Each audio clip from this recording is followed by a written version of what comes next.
Good morning students, कैसे मेरे प्यारे दोस्तों। तो आज हम लोग एक बहुत ही बेहतरीन कंसेप्ट को समझने वाले हैं।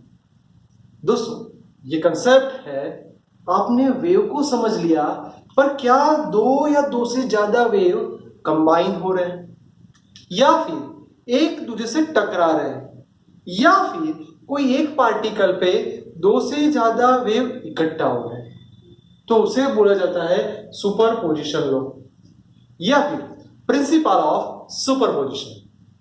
दोस्तों स्टेटमेंट समझना कि आपके पास कोई पार्टिकल है, वहां पे दो या दो से ज्यादा वेव्स इकट्ठा होते हैं, या फिर ये पार्टिकल दो या दो से ज्यादा वेव की इफेक्ट के अंडर में पास हो रहा है, उसके इन्फ्लुएंस में आ रहा है, तो उसका रिजल्टेंट यानी नेट डिस्प्लेसमेंट वो सभी का वेक्टर सम के बाद मिलेगा।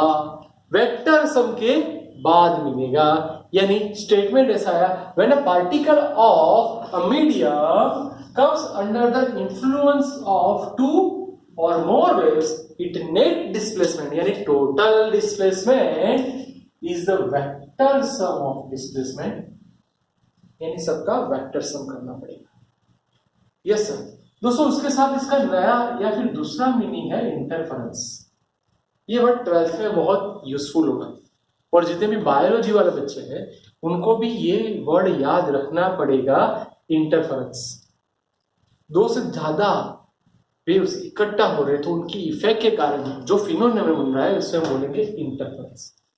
हो सकता है कि दो वेव इकट्ठा हो रहा है तो शायद उसका एम्पलीट्यूड बढ़ रहा है तो कंस्ट्रक्टिव कहलाएगा, अगर उसका एम्पलीट्यूड डिक्रीज हो रहा है तो डिस्ट्रक्टिव बोला जाएगा।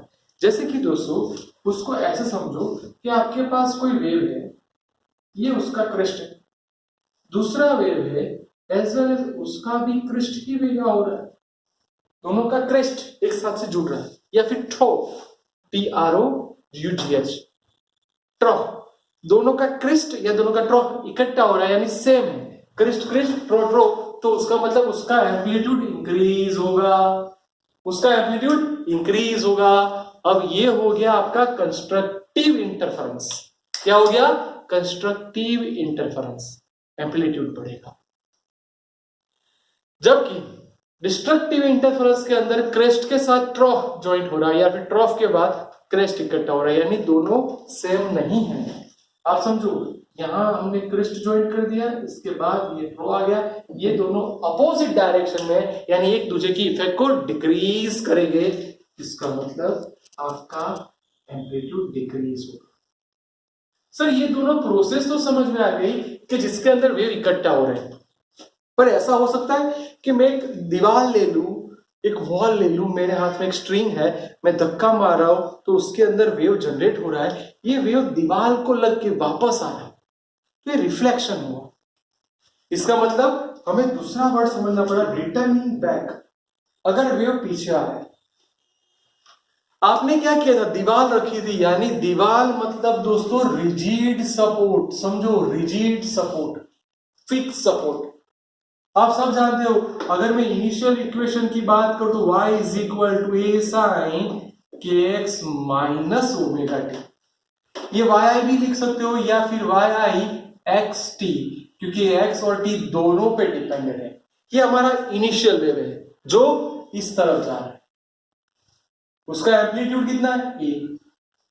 दोस्तों रिजिड सपोर्ट है, जब ये रिटर्न आएगा, बैक आएगा, तो क्या मिला, a sine kx minus omega t. पर दोस्तों यहां पे उसका एम्पलीट्यूड नेगेटिव आ गया, देख सकते हो। इसका मतलब अगर मैथ्स के हिसाब से ये माइनस साइन को दोस्तों मैं अंदर ले जाऊं तो मेरे को लिखना पड़ेगा प्लस पाई। क्या लिखना पड़ेगा? Plus pi. इसका मतलब यहाँ पे पाई इन्वॉल्व हो रहा है, पाई का मतलब दोस्तों 180 डिग्री, यानी ये आपका इनिशियल वेव ऐसा है तो ये रिटर्निंग वेव कुछ ऐसा आएगा। इसका मतलब दोनों की डायरेक्शन अपोजिट, दोनों का एम्पलीट्यूड अपोजिट। इसका मतलब अगर मैं इन दोनों का समेशन कर रहा हूं ना तो ये 0 आ जाएगा। ये दोनों वेव ऐसा ट्राई करेंगे कि एक दूसरे की इफेक्ट 0 कर दे। ये प्लस ये माइनस। फिक्स सपोर्ट था तब एम्पलीट्यूड की वैल्यू चेंज नहीं हुई, डायरेक्शन चेंज हुई, और उसके फेस के अंदर कितना ऐड हुआ, 180 डिग्री, यानी एग्जैक्ट अपोजिट हुआ। ये 0 डिग्री, इसका एग्जैक्ट अपोजिट हुआ। यस अब यही चीज मैं फ्री सपोर्ट में लाऊं तो ये मेरा इनिशियल वेव क्या लिखा था आपने, y is equal to a sine kx minus omega t. दोस्तों यहां पे फ्री सपोर्ट है, इसलिए धक्का मारोगे तो सर देख सकते हो ऊपर का है तो ऊपर ही आएगा, यानी क्रेस्ट है तो क्रेस्ट ही बनेगा, ट्रफ है तो ट्रफ ही बनेगा। सर अगर इसका रिफ्लेक्शन वाला व्यू देखो तो A sine kx minus omega t, इसका मतलब जैसा था वैसा ही आया, उसके फेज में कोई डिफरेंस नहीं आया, यानी उसका फेज 0 था। इसका मतलब जैसे जाएगा वैसे ही वापस आएगा, उसके फेज में पाई, पाई बाई 2, 3 पाई बाई 2, कोई भी फंक्शन यानी कोई भी एंगल ऐड नहीं होगा। इसका मतलब अगर आप टोटल देखना चाहते हो तो A sine kx minus omega t ये भी इसके साथ ऐड होगा, इसका मतलब 2a sine kx minus omega t. दोस्तों इसका मतलब ध्यान से देखो, इसका एम्पलीट्यूड डबल हुआ,